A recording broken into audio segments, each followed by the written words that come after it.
What is up, gang? This is Carlton Flowers with FSN Family Sports Network, and we are back on camera, ready to discuss the recent significant Chiefs news as we get some clarity on what the future is going to look like with the receiving core. So today, we're going to break down the Hollywood Brown news, talk about who the Chiefs have moved on from, and then we are going to compare between the two receivers that have just been traded out. Marquise Valdes-Scantling, we'll look at his stats after we review what we are getting with this new signing, and then we're going to put them up head to head. Show the difference, look at the numbers, talk about the money, and then we will decide, did we get our money's worth?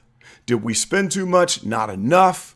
And then I want to know your thoughts about the pick that we have. So the news, of course, Marquise Brown is going to be the new Chiefs wide receiver number 2. So we're going to check out this man who was drafted by the Ravens, played there for 3 years, moved on to the Cardinals.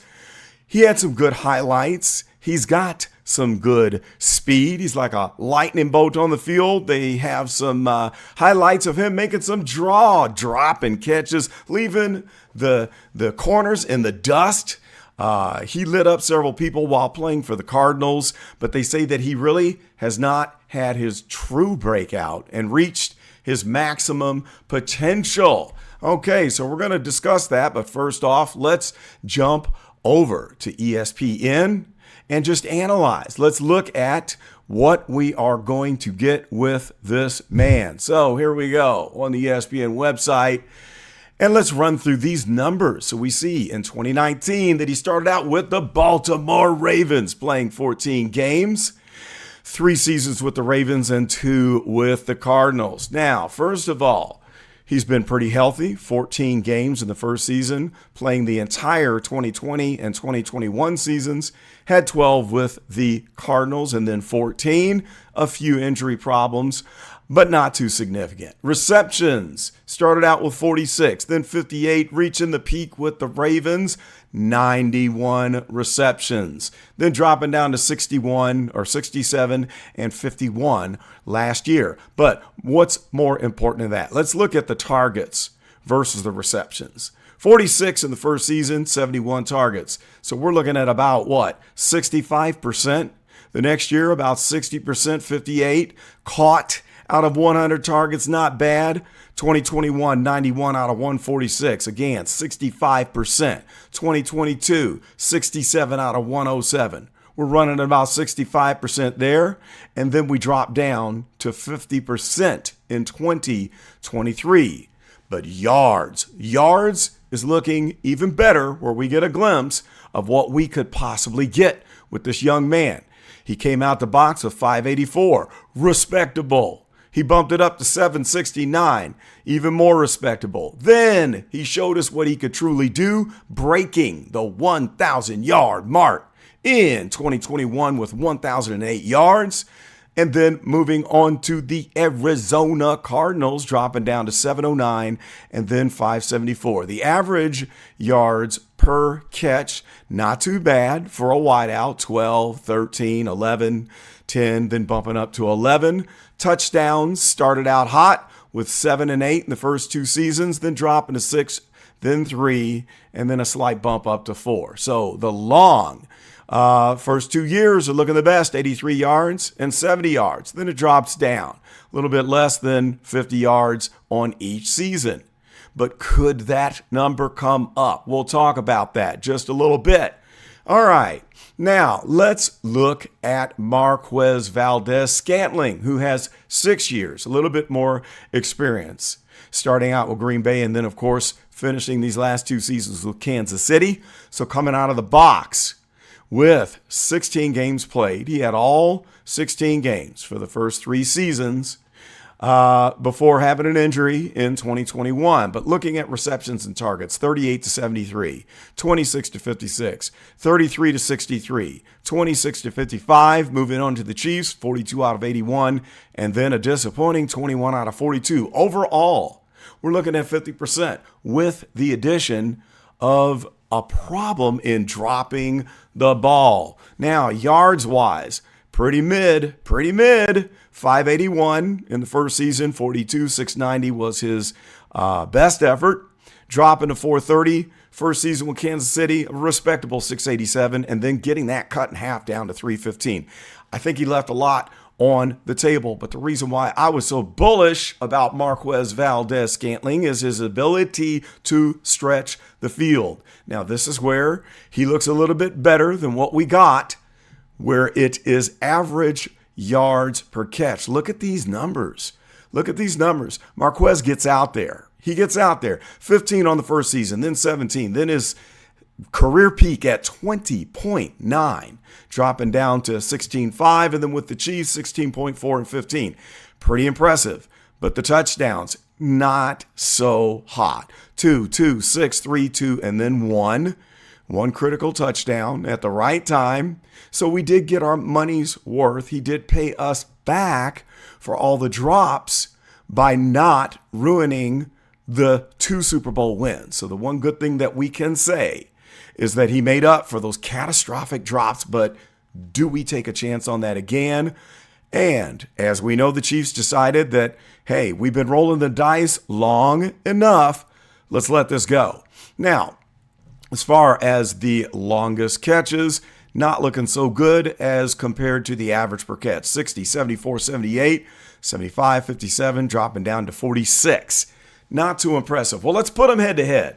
Now, we know that Marquise Hollywood Brown is coming in just on a 1-year, $11 million deal.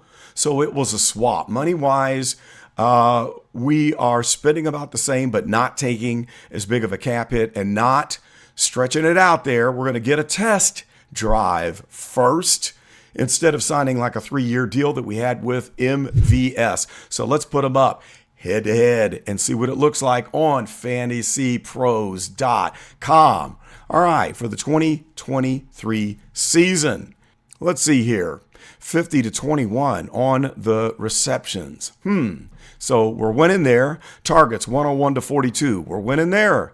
Yards 574 to 315. That's a definite upgrade. Yards per reception 11.3 as opposed to MVS with 15. He did not stretch the field last year with the Cardinals, but that may be due to several reasons. We know we had quarterback issues and injuries, while in Arizona, he also had injuries himself. So I don't think that's a true marker. Now, the long, it's pretty even, 41 to 46, can't complain. 20-plus yards, we've got the edge with Hollywood, 11 to 9. Touchdowns, a clear winner, 4 to 1, even though he had less games played. So rushing, look at the rushing, guys. We're getting a bonus here. We got a guy that can come out of the backfield or use him on some jet sweeps. We know the Chiefs love to run the jet sweeps. So look at this. This is a clear advantage as we did not use MVS for rushing at all. 0 yards, nothing whatsoever. But at least they tried this with the Cardinals. 2 attempts, not many, but look at the yards. The yards, 23 yards, 11.5 per attempt. The long was 29, so one went for negative yards, but he did get out there. 20 plus, of course, so that was the one rushing attempt. So then let's look at some miscellaneous here. So games, 14 to 16, not too bad. Fantasy points, we've got a winner here, 135 to 57. Fantasy points per game. Look at this. Triple the production, 9.6 to 3.5. Snaps. We got more snaps as the trust level went down with MVS near the end of the season.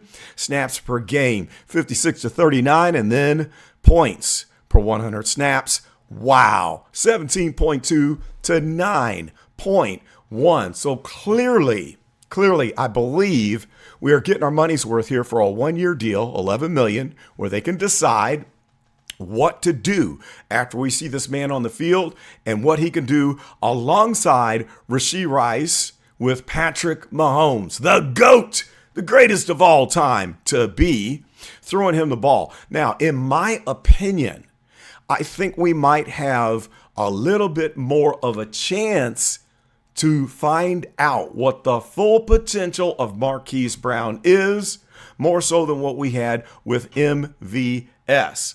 There's a few reasons why. First of all, Marquise Brown, he's got the same experience, but now we're going to be setting him aside a Rashee Rice who's got a year under his belt. Also, Travis Kelce coming back, so sandwiched in between. We might see this man get a 1,000-yard season, much in the same way that we saw with Juju Smooth-Schuster. This could be a much better matchup to sandwich in between the two, between the GOAT, Travis Kelce, the tight end, and the up and coming Rashee Rice, who likes to cook. The rice cooker is going to be cooking for his second season. I think it is looking very good that he is going to step up his game, having that experience under his belt. So I think overall, there's more of a chance for us to see Marquise Brown have one of his best seasons because he's going to be matched with the best quarterback in the league. Now, the numbers that he had in Baltimore, of course, looked a little bit better as he had a top-rate running back top-rate running back. That was a Freudian slip. Top-rate quarterback, but of course, with the scrambling ability that we have with the quarterback with the Ravens, maybe a little bit less on the passing when you compare to Patrick Mahomes, who also does scramble, but he rumbles and bumbles down the field looking like a bus, a little bit different running style than what we have with the Ravens, okay? So I think that we are going to see better production and a much higher chance of showcasing what this man can really do. Post in the comments, do you think that Patrick Mahomes is the quarterback for Marquise Brown to completely fulfill his highest potential? I want to know. And also, why did we not see the ability to pull out the greatest with Marquez Valdes-Scantling? I think it's because he just wasn't that good of a matchup for Patrick Mahomes. I still believe that MVS left a lot on the table. It's a chemistry thing. Yes, he had the drops. Everything else, he did pretty good. He did decently. He worked hard. He has the speed. He stretches the field. However, with the drops and not having the chemistry with the quarterback, we just did not see what this man was capable of doing. So I am very bullish on Marquise Brown. Now, let's talk overall. Are you happy? Are you happy with this pick, or do you think the Chiefs should have gone higher, spent more money, and gone after someone like Godwin? Do you think we should have brought in a big dollar, big money making wide receiver? Or do you think they played this just right, going slightly higher than mid where, hey, the potential is there, but we're not breaking the bank? What do you think? Post in the comments. I like the pick because we didn't break the bank on this man, and he has a lot of potential. He's shown what he can do. We have the game-breaking speed. We have the catches. We have a better target to reception ratio. I think that we might be able to hit the sweet spot, matching them up with Patrick Mahomes. And then because we did not break the bank, maybe there is a chance that we can keep Sneed. Now, we know that Sneed is trade bait. He is trade bait, and the Chiefs could pick up quite a bit of draft picks and really cut that market cap space by trading Sneed. But the good news is Sneed said he wants to stay. Will he work with the Chiefs? Since we have not broken the bank on a receiver, we've gone kind of mid. We did kind of swap out $11 million for $11 million, but I think with the one-year deal, that saves in cap space, and maybe there is a possibility that we can keep Sneed. If we keep Sneed, I think that we've got a strong chance of three-peating. I do. I don't think we're going to be looking at quite as rough of a season as what we had last year. All right. Last year was very rough. And at the low point, they were only giving the Chiefs a 5% chance of getting back to the Super Bowl. What did they do? They cleaned house. They took care of business. They got on the road to the playoffs, proved that they can be a dominating road playoff team, and they snagged another Super Bowl. This one wasn't really in question. We can't blame the refs. We can't blame anything. They won the game. They won the game. They came from being behind. Clearly, Super Bowl champs, undisputed. So this season, what are your thoughts? Do you think they will gel quicker than they did last year? How long do you think it's going to take for Hollywood Brown to gel with Patrick Mahomes? Now, my prediction is we might see a 13-4 season. I don't think we're going to be rolling into the playoffs with 11 wins again. I don't. I think that a lot of the lumps that we took last year, we know why these things happened. We knew what the challenges were. They got them all fixed, but I don't think there is going to be as much to fix this year. We have enough people returning. We have enough, folks that have the experience, that are gelling with the quarterback. We've got Rashee Rice coming back again. Travis Kelce is coming back again. We did lose a receiver / tight end. I call him more of a receiver in Jody Fortson, who is going to be going to the Dolphins. It's kind of sad. Jody Fortson is a popular Chief, popular with the fan base with Chiefs Kingdom. However, we didn't get to utilize Jody Fortson all year due to injury. So losing Jody Fortson does not push the needle on whether or not we fix the lumps that we took during the 2023 season. That one is just, hey, that's a gimme. We won't gain anything. We don't lose anything because we did not have Jody on the field, and we had very competent backups for Travis Kelce last year. So I think we're moving forward in that regard. So now we've got a solidified receiving core. We know what we're moving forward with. The defense is looking stout. Chris Jones is going to anchor the defense again. He's going to be a Chief for life. We're waiting to see if Sneed comes back. And we still have Trent McDuffie. We've still got one of the best, if not the best, linebacker crew coming back healthy with Drew Quanquil. Drew Quanquil is going to be in the mix again. He is still there. So we should be set up for the possibility of the first three-peat in the history of the NFL. Post in the comments, do you think the Chiefs will three-peat? Or would you rather remain silent, not to jinx the Chiefs? We know how much hatred we're going to get for the three-peat talk. We got enough hatred last year. They heaped on the hate, but it was bittersweet because after we got beat up so bad in the season where they were saying all the way up into the beginning of the playoffs, the Chiefs can't be fixing this and fixing that. We're too deep in the season for them to be talking about fixing things. They should already be gelling. And what do? They went in and they grabbed that Super Bowl ring for the second time in a row, increasing Patrick Mahomes' Super Bowl wins to 3, appearances to 4. So this year, I don't know if I want to call for a three-peat because I don't want to jinx the Chiefs.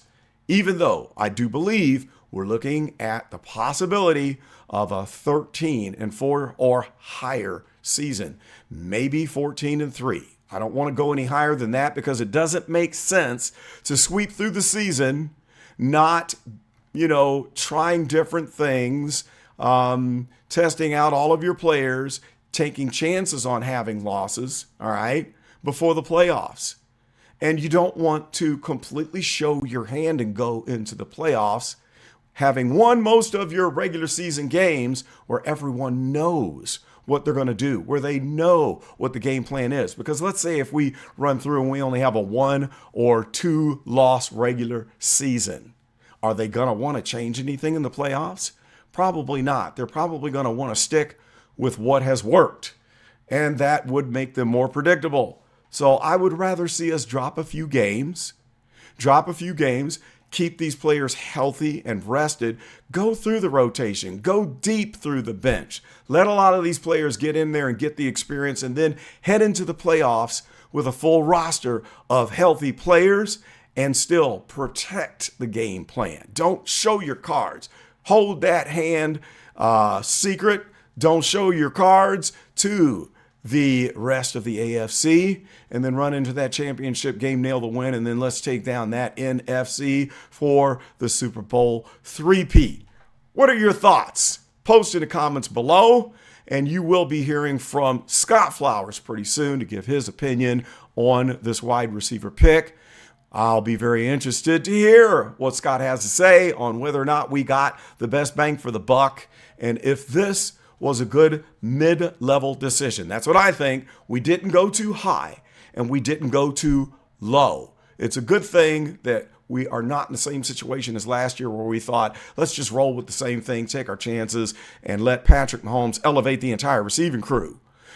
Well, thank goodness we're not doing that again, as we're going to give him a weapon that has a little bit more of potential and a much better track record than the gentleman who we are moving on from in MVS. Well, that's about all I've got for this edition of Family Sports Network. And now I want to hear your opinion. Post in the comments, share your thoughts, and let's get ready for that draft. This is Carlton, and I am out.